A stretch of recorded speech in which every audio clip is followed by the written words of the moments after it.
Hey there, Jim Johnson from Accent Help here, and I wanted to share a little bit about a plucking intonation and specifically about South African accents. So when I'm working with somebody on a South African accent, it's actually very complicated because you're not only dealing with sort of the South African English, but then you're also dealing with ESL speakers. So you can have speakers whose sort of home language is Afrikaans, or you can have something like Hausa, Xhosa, or you could have Soto, Sutu. So you can have a variety of English as a second language speakers. What I primarily want to focus on is native English speakers who are South African. So the intonation that I think is helpful for this, interestingly enough, is actually a little bit stronger in Afrikaans speakers. So when you're doing a South African accent, well, when you're doing any accent, I like to encourage people to physicalize it and also start with a really strong version.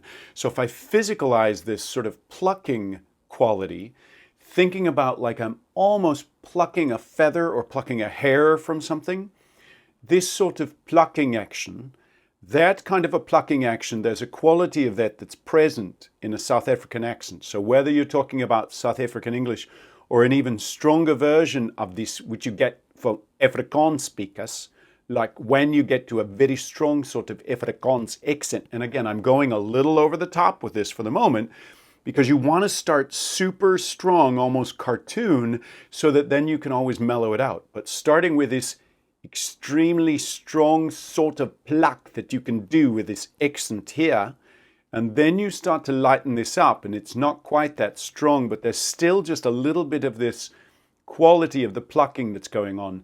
That's a big part of this South African accent. There's a reduction in aspiration, so you don't as much get like a T exploding into take. Instead, it's more dike, dike. And so there's almost this quality of the T and D becoming a little bit more alike. You're reducing how much you explode it. And this plucking is not only a part of sort of the rhythm of it, it's not only a part of the rhythm of this accent, but it's also a part of what affects this reduction in aspiration.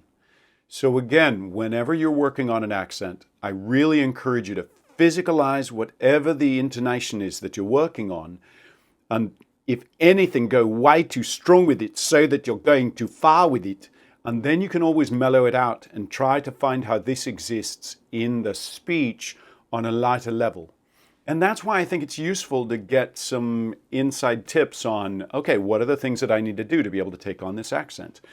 And intonation is always a really big element of that.